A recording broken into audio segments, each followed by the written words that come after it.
Hello दोस्तों आज हम यहाँ पर पढ़ेंगे जेनेटिक्स। जेनेटिक्स का मतलब होता है अनुवांशिकी। ठीक है, जहाँ जैसा कि आपने थंबनेल पर भी देखा है और यहाँ बोर्ड पर भी लिखा हुआ है अनुवांशिकी या फिर जेनेटिक्स। तो इसके बारे में आज पूरा डिटेल में हम यहाँ पर देखेंगे। पूरा सबसे पहले हम यहाँ पर बेसिक कंसेप्ट देखेंगे, जिसके आधार पर हम इन पूरी सारी चीजों को आसानी से याद रख सकते हैं। जो बारीक बारीक फैक्ट हैं और ये जो एग्जाम आती है, एग्जाम के लिए बहुत ज्यादा इंपॉर्टेंट फैक्ट्स होते हैं। ठीक है, तो उन फैक्ट्स को यहाँ पर देखेंगे और समझेंगे किस तरीके से मेंडल ने जेनेटिक्स की खोज की, या फिर मेंडल को फादर ऑफ जेनेटिक्स क्यों कहते हैं, इसके बारे में भी देखेंगे। और इससे जुड़े हुए और भी साइंटिस्ट हैं इसमें जिनका योगदान है, उनको भी देखेंगे। ठीक है, तो आप यदि किसी भी एग्जाम की तैयारी कर रहे हो, चाहे रेलवे ग्रुप डी की, पटवारी की हो, एसएससी की, किसी भी की हो, ठीक है, सभी के लिए बहुत इंपॉर्टेंट, मोस्ट इंपॉर्टेंट टॉपिक है जेनेटिक्स। ठीक, इसलिए यहाँ पर थोड़ा पानी वानी पी के आराम से और पेन कॉपी लेकर बैठ जाएं, और यहाँ पर जो भी हम डिस्कस करें उसको अपने हिसाब से अपनी नोटबुक में नोट कर लें। ठीक है, तो आइए यहाँ पर स्टार्ट करते हैं। अनुवांशिकी। अनुवांशिकी होता क्या है, सबसे पहले ये देख लें। ठीक है, तो यहाँ पर सबसे पहले बात करेंगे हम अनुवांशिक गुण। ठीक है, अनुवांशिक गुण क्या होता है, जिसके आधार पर अनुवांशिकी नाम रखा गया या फिर इस साइंस को बनाया। उसके बाद में फिर यहाँ पर पढ़ेंगे अनुवांशिकता। ठीक है, ये क्या होता है। हालांकि ये शब्द पूरे सेम लग रहे हैं, एक जैसे ही है, थोड़ा सा डिफरेंस है, माइनर डिफरेंस है यहाँ पर। ठीक है, लेकिन इनको सबको समझ के रखना बहुत जरूरी है। तो अनुवांशिकी, अनुवांशिक, अनुवांशिकता और अनुवांशिकी। ठीक है, इस तरीके से यहाँ पर इसको बोलते हैं हेरेडिटी कैरेक्टर। ठीक है, और उसके बाद में इसको अनुवांशिकता को बोलेंगे हम इंग्लिश में हेरेडिटी। हेरेडिटी, ठीक है, हेरेडिटी। और यहाँ पर ये है अनुवांशिकी, जिसको हम बोलते हैं, इसको इंग्लिश में क्या बोलेंगे, जेनेटिक्स। ठीक, तो इन इंग्लिश के जो नाम है लिखे हैं, इनको भी ध्यान रखना बहुत जरूरी है। फिर से देख लें एक बार, अनुवांशिकी को जेनेटिक्स बोलेंगे। ठीक है, सबसे पहला पॉइंट। उसके बाद अनुवांशिक गुण को क्या बोलेंगे, तो अनुवांशिक गुण को बोलेंगे हेरेडिटी कैरेक्टर। Heredity character. ठीक है, यहाँ पर देख लें एक बार, हेरेडिटी, हेरेडिटी कैरेक्टर, कैरेक्टर। ठीक, तो इस तरीके से यहाँ पे दोनों ही नाम याद रखना है, इंग्लिश का और हिंदी का, क्योंकि बायोलॉजी या फिर साइंस में कई बार हिंदी में ही वर्ड लिखे रहते हैं, लेकिन वो वर्ड इंग्लिश से होते हैं। ठीक है, जिसकी वजह से एकदम से समझ में नहीं आता और आता हुआ प्रश्न भी गलत हो जाता है। ठीक, तो आइए यहाँ पर सबसे फर्स्ट वाला पॉइंट डिस्कस करें, और इसका नाम है अनुवांशिक गुण। अनुवांशिक गुण क्या होता है। हालांकि गुण से तो आपको पता ही है, गुण मतलब क्या होता है। ठीक है, कि किसी भी प्रकार की, किसी व्यक्ति की अपनी एक क्वालिटी होती है, अपनी एक विशेषता होती है, उसके अलग अलग हाव भाव होते हैं। ठीक है, जिन्हें हम गुण के रूप में पहचानते हैं। राइट, तो यहाँ पर अनुवांशिक गुण क्या होता है, तो इसको देखें। पहले ये बारीक सी छोटी सी लाइन जो दी है यहाँ पर लिखी है, इसे ध्यान से देख लें, पढ़ लें, उसके बाद में फिर समझे। यहाँ पर अनुवांशिक गुण पैतृक से संतानों में संचरित होने वाले गुण अनुवांशिक गुण कहलाते हैं। ठीक है, क्या बोला है यहाँ पर, फिर से, पैतृक से संतानों में संचरित होने वाले गुण अनुवांशिक गुण कहलाते हैं। इसका मतलब ये है कि माता पिता से संतानों में जाने वाले जो गुण है, ट्रांसफर होने वाले जो गुण है, उन्हें ही हम क्या बोलेंगे, अनुवांशिक गुण या फिर हेरेडिटी कैरेक्टर। राइट, तो इस तरीके से यहाँ पर ये जो पॉइंट है ये क्लियर हुआ। जैसे यहाँ पर नॉर्मली समझने के लिए हम ले सकते हैं किसी भी एग्जाम्पल को। यहाँ पर ले लेते हैं, कोई व्यक्ति काफी लंबा होता है या फिर जिनकी हाइट ज्यादा होती है। ठीक है, और किसी व्यक्ति की हाइट कम होती है, तो कई लोग इस तरीके से मिलेंगे जिनकी हाइट ज्यादा है, किसी की कम है। ठीक, तो इस तरीके से यहाँ पर यदि जिनकी हाइट ज्यादा है, जिन माता पिता की हाइट ज्यादा है, तो उनके बच्चों में जो गुण होंगे वो कैसे होंगे, उन्हीं की टाइप के होंगे। यदि लंबे हैं तो लंबे होंगे, यदि हाइट कम है तो कम होंगे। जैसे कि आप यहाँ पर स्क्रीन पर देख लें, यहाँ पर जो फैमिली है, ये जो फैमिली है, इनकी हाइट ज्यादा है। ठीक है, और ये हाइट का कम ज्यादा होना एक प्लेस पर भी डिपेंड करता है कि आप जिस प्लेस में रहते हो, जिस स्थान पर रहते हो, वहां का इन्वायरमेंट कैसा है।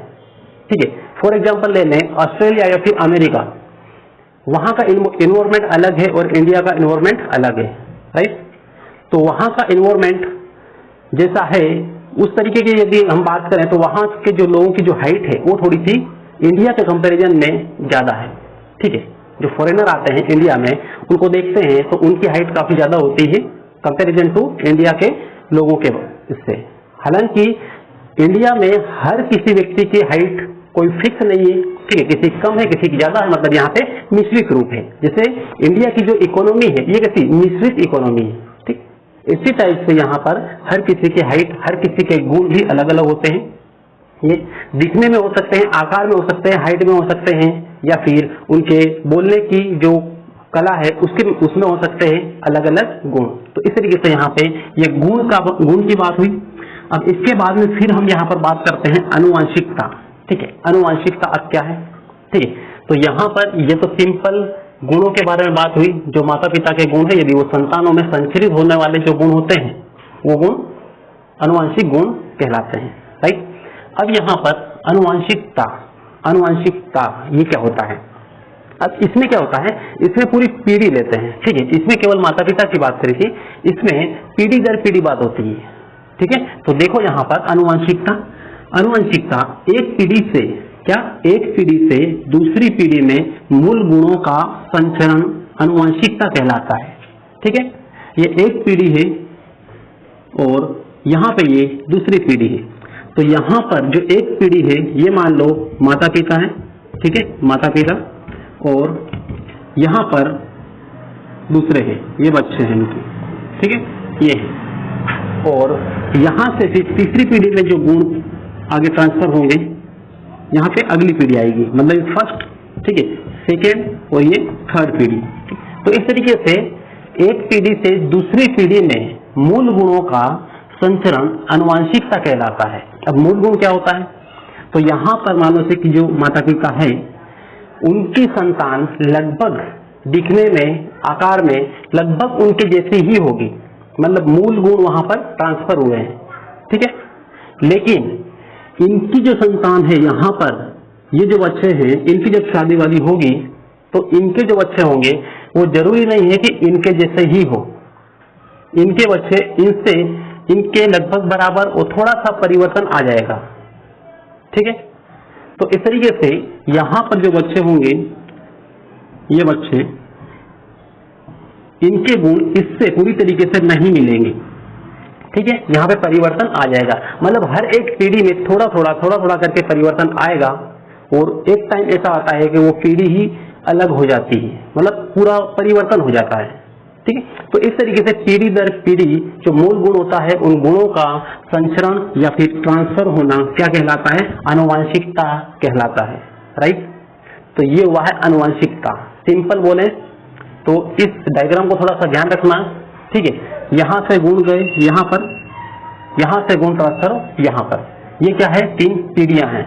ठीक, तो इस तरीके से यहाँ पर अनुवांशिकता कंप्लीट हुआ, और उसके बाद फिर यहाँ पर देखें अनुवांशिकी। ठीक है, ये अनुवांशिक गुण थे, ये अनुवांशिकता है जिसको हेरिडिटी बोलते हैं हम। उसके बाद में अनुवांशिकी जिसे हम जेनेटिक्स बोलते हैं। ठीक है, जेनेटिक्स बोलते हैं। और अब यहाँ पर इसके बारे में यदि हम देखें तो यहाँ पर ये जो लाइन लिखी इसको ध्यान से देखें, अनुवांशिक या अनुवांशिकता। ठीक है, अनुवांशिकता एवं विभिन्नता का अध्ययन विज्ञान की जिस शाखा में किया जाता है उसे हम क्या कहते हैं? अनुवांशिकी कहते हैं। राइट, देखो फिर से कि यहाँ पे जो अनुवांशिकता हमने पढ़ा है, अनुवांशिक गुण पढ़े हैं, या फिर और भी जो मानव में परिवर्तन होती है। ठीक है, मानव में या फिर प्लांट में, पौधों में, किसी भी टाइप के पौधों में या फिर मानव में, तो इनमें जो जैसे जैसे पीढ़ी आगे बढ़ती है वैसे वैसे परिवर्तन होता है। ठीक है, विभिन्नता आती है। तो इस तरीके से जो विभिन्नता का अध्ययन हम जिस भी विज्ञान की शाखा में पढ़ते हैं उस विज्ञान को या फिर उस अध्ययन को हम क्या कहते हैं? अनुवांशिकी कहते हैं। राइट, इस तरीके से यहाँ पर ये ध्यान देना है, अनुवांशिकता एवं विभिन्नता का अध्ययन जिस विज्ञान की शाखा में किया जाता है उसे हम अनुवांशिकी कहते हैं। ठीक है, तो इस तरीके से यहाँ पर ये जो 3 पॉइंट है ये बहुत अच्छी तरीके से सिस्टमेटिक आपको समझ में आया होगा, और इन पॉइंट्स को आप नोट डाउन करके जरूर रख लें अपनी कॉपी में, ताकि बाद में आने पर इसका रिवीजन कर पाएं और आसानी से आपको ये याद रहे। ठीक है, तो इसका सबसे पहले स्क्रीनशॉट लेना है, उसके बाद में हम बढ़ते हैं आगे और आगे इसकी प्रोसेस क्या है। इसके बाद में आता है मेंडल, और मेंडल ने क्या क्या काम किए, कब आए थे, ठीक है, उन्होंने अपनी थ्योरी किस तरीके से दी, तो ये सब कुछ पढ़ेंगे। तो पहले इसका स्क्रीनशॉट ले लें और लिख लें। चलिए दोस्तों, अब इसके बाद में देखते हैं यहाँ पर ग्रेगर जॉन मेंडल के बारे में, ठीक है। ग्रेगर जॉन मेंडल जिनको जेनेटिक्स के पिता कहा जाता है या फिर अनुवांशिकी के पिता कहा जाता है, ठीक है। तो इस तरीके से यहाँ पर अनुवांशिकी के पिता इन्हें क्यों कहा जाता है या फिर क्यों कहते हैं, तो इसको देखना है। क्योंकि इसने, ये जो ग्रेगर जॉन मेंडल है, इन्होंने ही पूरी थ्योरी दी थी, बहुत सारे नियम दिए अनुवांशिकी के ऊपर, जेनेटिक्स के ऊपर, ठीक है। और इन्हीं के आधार पर आगे वैज्ञानिकों के द्वारा प्रोसेस को आगे बढ़ाया गया, ठीक। तो इस तरीके से यहाँ पे इन्होंने किस तरीके से काम किया, कहाँ के थे ये, ठीक है, कौन थे, तो ये थोड़ा सा देख ले इनके बारे में। तो देखें यहाँ पर सबसे पहले कौन थे ग्रेगर जॉन मेंडल, ये कौन थे और कहाँ से थे, ठीक। तो देखो यहाँ पर ये एक साइंटिस्ट थे, वैज्ञानिक थे, ठीक है। कौन थे, वैज्ञानिक और गणितज्ञ, ठीक है, गणितज्ञ, साइंटिस्ट और मैथमेटिशियन, ठीक। इसलिए यहाँ पर इन्होंने जेनेटिक्स को बहुत अच्छी तरीके से डिफाइन किया, एक एक चीज को पूरा समझाए, ठीक है, और थ्योरी दी, डोमिनेंस थ्योरी, जो कि बहुत ज्यादा इफेक्टिव है इनकी थ्योरी, ठीक है। तो अब यहाँ पर देखें, ये जो वैज्ञानिक थे और गणितज्ञ थे, पहली बात तो ये यहाँ पर कंप्लीट हुई। और इसके बाद में ये देखें कि ये कहाँ से थे, तो ये थे ऑस्ट्रिया से, ठीक है। कहाँ से थे, ऑस्ट्रिया से, ऑस्ट्रेलिया नहीं, ऑस्ट्रिया, ऑस्ट्रिया या ऑस्ट्रिया, ठीक है, इसको ऑस्ट्रिया पढ़ते हैं। अब ऑस्ट्रिया जो कि यूरोप की एक कंट्री, ठीक है, यूरोप की एक कंट्री है। और ऑस्ट्रिया में जो ब्रून नामक एक शहर है, ठीक है, ब्रून, इस ब्रून नामक स्थान पर ये एक पादरी के रूप में काम करते थे, ठीक है। ऑस्ट्रिया में, ऑस्ट्रिया कहाँ पर है, तो यूरोप में है, ठीक है। देख लें यहाँ पर, इसको यूरोप में आप मैप में देख सकते हैं ऑस्ट्रिया। और ऑस्ट्रिया में कहाँ पर, ब्रून नामक एक स्थान है। तो ब्रून स्थान यहाँ पे लिख देता हूँ, ये एक स्थान है और यहाँ पर एक ईसाइयों का एक मठ है, ठीक है, ईसाइयों का एक मठ है, ईसाइयों के मठ के पादरी, ठीक है, पादरी थे। तो इस तरीके से यहाँ पर आपको ये क्लियर हुआ होगा कि जो ग्रेगर जॉन मेंडल कौन थे, तो ये साइंटिस्ट और मैथमेटिशियन ये तो थे ही थे। लेकिन ऑस्ट्रिया जो कंट्री है यूरोप की, उसके ब्रून नामक स्थान पर ईसाइयों का एक मठ था, उस मठ के क्या थे, पादरी थे, ठीक है। और इस मठ के पास में ही एक बागवानी बनी थी, मतलब एक गार्डन टाइप से बना हुआ था, ठीक है, जहां पर कुछ सब्जियां वगैरह भी साइड में लगा दी जाती थी।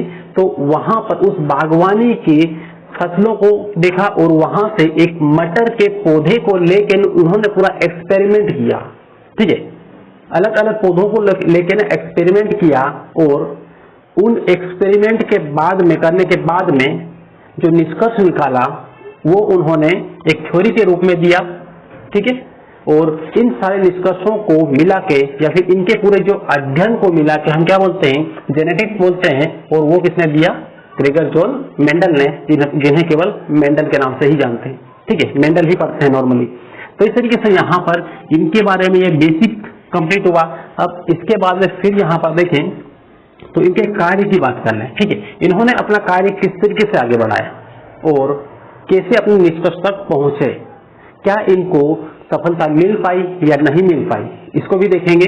तो देखें यहाँ पर सबसे पहले, जैसे अभी मैंने बताया कि इन्होंने जो भी प्रयोग किया, ठीक है, जो भी प्रयोग किया वो किस पर किया था, मटर के पौधों पर। किस पर, मटर के पौधों पर किया। और मटर के पौधे, कौन से मटर के पौधे, तो बागवानी मटर के पौधे, मतलब जो बागान में लगाए जाने वाले मटर के पौधे हैं उनके ऊपर इन्होंने प्रैक्टिकल किया, मतलब प्रयोग किया, ठीक है। अब प्रयोग किस तरीके से किया देखते रहे, धीरे धीरे आगे समझ में आता जाएगा, ठीक है। तो बागवानी मटर के पौधों पर इन्होंने प्रयोग किया। सबसे पहली बात तो ये है कि ये याद रखना बहुत जरूरी है कि क्वेश्चन ये आ सकता है कि मेंडल ने अपना प्रयोग किस प्रकार के पौधों पर किया, बागवानी पौधों पर या बागवानी मटर के पौधों पर सबसे पहले प्रयोग किया। ठीक है, ऐसा नहीं कोई बहुत बड़ा खेत है, उस खेत में लगे मटर के पौधे हैं, उन पौधों पर इन्होंने प्रैक्टिकल किया, ऐसा नहीं। ये बागान में लगाने वाले मटर के पौधों पर प्रैक्टिकल किया है या फिर प्रयोग किया है। ठीक है, हालांकि खेत में जो मटर का पौधा लगा है और बागान में जो लगा है कोई अंतर नहीं होता है, लेकिन अलग अलग क्वालिटी के हो सकते हैं। ठीक, तो इस तरीके से ये फर्स्ट पॉइंट आपको क्लियर हुआ यहाँ पर। फिर अब जब इन्होंने प्रैक्टिकल किया तो उनके माइंड में एक थॉट आया कि यहाँ पर मैं एक मान लो पौधा लिया, 2 पौधे लिए और उनको क्रॉसिंग करवाया या फिर उनका संकरण करवाया, तो उन्होंने देखा कि कुछ अलग टाइप की जो आने वाली जो अगली वाली जनरेशन है उनकी पौधों की, वो कुछ अलग टाइप की बनेगी। अब कैसे बनेगी, किस तरीके से बनेगी, थोड़ा सा वो भी देखना है। तो इन्होंने जिन पौधों पर प्रैक्टिकल किया वो कितने फूल लक्षण कितने हैं, आपको ये पूछेंगे कि मेंडल द्वारा जो प्रयोग किया गया वो कुल कितने लक्षणों पर किया गया। ठीक है, या फिर कितने प्रकार के पौधों पर किया गया, दोनों आ सकता है। ठीक है, तो लक्षणों या फिर गुणों की बात करें तो यहाँ पर टोटल 7 गुण के आधार पर या 7 लक्षणों के आधार पर प्रैक्टिकल किया गया था। ठीक है, लक्षण कितने थे, 7। अब 7 अलग अलग हो सकते हैं। कैसे, पौधे की लंबाई पर। ठीक है, लंबाई, अब कोई लंबा है तो कोई बहुत कम है या फिर छोटा है। जैसे कि आप स्क्रीन पर देखें, यहाँ पर आपको पौधे दिखाई दे रहे हैं 2 टाइप के। ठीक है, एक लंबा है और एक की हाइट कम है, मतलब एक छोटा है। ठीक, तो इस तरीके के अलग अलग पौधों पर लंबाई के आधार पर। उसके बाद में फिर हम यहाँ पर देखें तो फल की क्वालिटी के आधार पर या फल के रंग के आधार पर। ठीक है, उसके बाद में फूलों के रंग के आधार पर, फूल रंग के आधार पर। ठीक है, उसके बाद में और यहाँ पर देखें तो और उनका जो क्वालिटी है चमक के आधार पर, कोई चमकीला पौधा होता है थोड़ा सा, कोई ऐसा भूरे टाइप का अलग अलग कलर का पौधा होता है। ठीक है, इस तरीके से। और भी आगे यहाँ पर देखें तो और भी अलग अलग बहुत सारी क्वालिटी है। ठीक है, अब बीजों के कलर के आधार पर ले लिया। ठीक है, बीजों के कलर के आधार पर। तो इस तरीके से टोटल कितनी जो लक्षण है, टोटल लक्षण है यहाँ पर 7। इन 7 लक्षणों के आधार पर यहाँ पर इन्होंने प्रैक्टिकल किया, पहली बात। और उसके बाद में दूसरा यहाँ पे देखा कि इन्होंने एक थ्योरी दी थी जो बहुत ज्यादा फेमस है, डोमिनेंस की थ्योरी बोलते हैं, प्रभाविता का नियम जिसको हिंदी में कहते हैं। ठीक है, तो वो यहाँ पर थोड़ा सा उसको देख लें। तो प्रभावी गुण, अब यहाँ पर जो लक्षण लिए, जो पौधे लिए, ठीक है, ये कितने प्रकार के, 7 प्रकार के। ठीक है, लक्षण कितने, 7 प्रकार के। लेकिन जो पौधे लिए वो टोटल कितने थे, वो 14 पौधे थे। ठीक है, 14 पौधे। अब यहाँ पे आपके माइंड में ये आता होगा कि लक्षण तो 7 है तो पौधे 14 कैसे हो सकते हैं। ठीक है, तो अलग अलग 7 लक्षण के पौधे अब 14 कैसे हो सकते हैं, तो ये भी देख लो। अब यहाँ पे 7 लक्षण है। ठीक है, अब इसमें एक ही लक्षण के एक लंबे पौधे भी होते हैं। ठीक है, लंबे, और एक छोटे पौधे भी होते हैं जिनकी हाइट कम है। ठीक है, इस तरीके से एक का रंग मान लो लाल है तो एक का सफेद भी हो सकता है। ठीक है, सफेद। इस तरीके से अलग अलग फल के कलर वाले पौधे तो डबल हो गए ना, लंबाई के लेके में दो हो गए और इनको लेके 2 हो गए, फूल के रंग को लेके 2 हो गए। ठीक है, तो इस तरीके से टोटल 7 लक्षण है, लेकिन पौधे कितने होंगे, 14 होंगे टोटल। तो 14 पौधों को यहाँ पर संकर कराएंगे, मतलब क्रॉस करवाएंगे। ठीक है, तो इस तरीके से यहाँ पे कुछ पौधे कैसे होंगे, प्रभावी होंगे। प्रभावी मतलब ये होता है कि कोई मान लो माता पिता है, उनकी जो संतान है उसमें जिसका प्रभाव ज्यादा होता है उसके लक्षण उसके संतान में या फिर पुत्र या पुत्री में ज्यादा दिखाई देते हैं। ठीक है, यदि पिता के लक्षण प्रभावी है तो माताजी के जो लक्षण है वो दब जाएंगे और जो संतान उत्पन्न होगी उसमें पिता के लक्षण दिखाई देंगे। तो इस तरीके से यहाँ पे होगा। यदि और मान लो से यहाँ पे ये भी ले सकते हैं कि यदि माता के लक्षण प्रभावी है तो माता के लक्षण दिखाई देंगे। तो इस तरीके से यहाँ पर ये होता है। तो प्रभावी लक्षण किसको बोलते हैं, जो स्पष्ट रूप से दिखाई दे। ठीक है, या फिर ऐसे लक्षण जो दूसरे लक्षणों को दबा दे और अपना प्रभाव दिखाएं, तो इस टाइप के लक्षणों को क्या बोलते हैं, प्रभावी लक्षण। तो प्रभावी लक्षण वाले पौधे कितने हैं, 7 पौधे, और अप्रभावी लक्षण वाले पौधे भी कितने हैं, 7 पौधे। ठीक है, ये समझ लो कि एक गहरा कलर और एक हल्का कलर।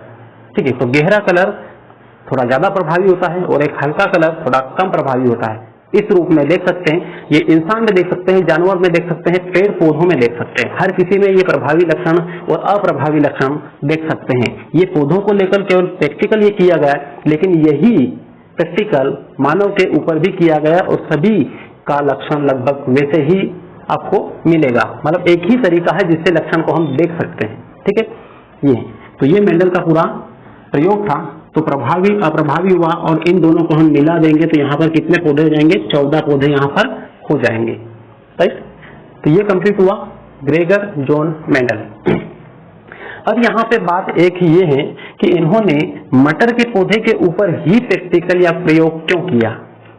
ठीक है, ये भी एक बात निकल के आती है। इन्होंने किसी जानवर के ऊपर या फिर मानव के ऊपर प्रयोग क्यों नहीं किया? तो इसका सिंपल सी एक थॉट से या फिर बात है कि पौधे की जो फसल होती है वो 4 महीने या फिर 6 महीने की ड्यूरेशन में कंप्लीट हो जाती है, पक जाती है। ठीक है, वो बीज मतलब निकल आते हैं दूसरे। इस टाइप से यदि वही पौधों की 6 महीने की अवधि है और यदि वो प्रैक्टिकल करते किस पे? मानव पे, तो मानव की जो एक पीढ़ी है, ठीक है, उनकी यदि संतान हुई, उन पे प्रैक्टिकल किया, तो दूसरी पीढ़ी पर जाने के लिए जो बच्चे ने अभी मान लो जन्म लिया है वो कम से कम 20, 25 या 22 साल का होगा, तब जाकर उनकी शादी होगी और उसके बाद में फिर उसकी आगे जनरेशन बढ़ेगी। ठीक है, तब उनके जो बच्चे वगैरह होंगे और उनके लक्षण वहां पे देखने को मिलेंगे। तो इस तरीके से यहाँ पे ड्यूरेशन लंबा है। ठीक है, अभी मान लो कोई भी इंसान साइंटिस्ट बनता है तो लगभग 40-50 या 60 के लगभग एज का हो ही जाता है। यदि 50 के ऊपर है, 60 के लगभग है, वहां पे प्रैक्टिकल इन्होंने एक किया, इसी के स्थान पर यदि मानव पर प्रैक्टिकल करता तो एक पीढ़ी आते आते ही वो जो वैज्ञानिक है वो ऊपर पहुंच जाते। ठीक है, और दूसरा प्रैक्टिकल कर ही नहीं पाते और ये सारा जो निष्कर्ष है ये नहीं दे पाते। ठीक है, इसलिए यहाँ पर शॉर्ट ड्यूरेशन के लिए मटर के पौधे के ऊपर प्रैक्टिकल किया इन्होंने और उसी के हिसाब से मानव का, किसी भी जीव जंतु का इन्होंने पूरा निष्कर्ष दिए। राइट, तो इस तरीके से यहाँ पर मटर के पौधे का इस्तेमाल किया। ठीक है, क्लियर है इतना? अब इसके बाद में हम देखेंगे आगे, और आगे इनका जो क्रॉस ओवरिंग हुआ वो किस तरीके से किया गया। ठीक है, और कैसे अलग अलग गुण दर्शाए गए। यदि 2 प्रकार के जो पौधे हैं उनसे तीसरा जो पौधा बनेगा उसमें किस टाइप के गुण आएंगे और कैसे आएंगे, ये पूरा हम डिटेल में देखेंगे नेक्स्ट क्लास में। इसके बाद वाली जो क्लास में, तो ये वाली जो क्लास है ये बेसिक थी, सिंपल फंडामेंटल था। ठीक, तो इसमें एक बात और थोड़ा सा यहाँ पे बता दूं जो कि 2 से 3 मिनट लगेगा। यहाँ पर फादर ऑफ जेनेटिक्स जो मेंडल को बोलते हैं ये तो आपको पता ही है, लेकिन इसके बारे में बहुत सारे फैक्ट हैं, उन फैक्ट को आपको जानना जरूरी है जो एग्जाम में आते रहते हैं। राइट, तो उनको देख लें, पहले इसका स्क्रीनशॉट ले लें।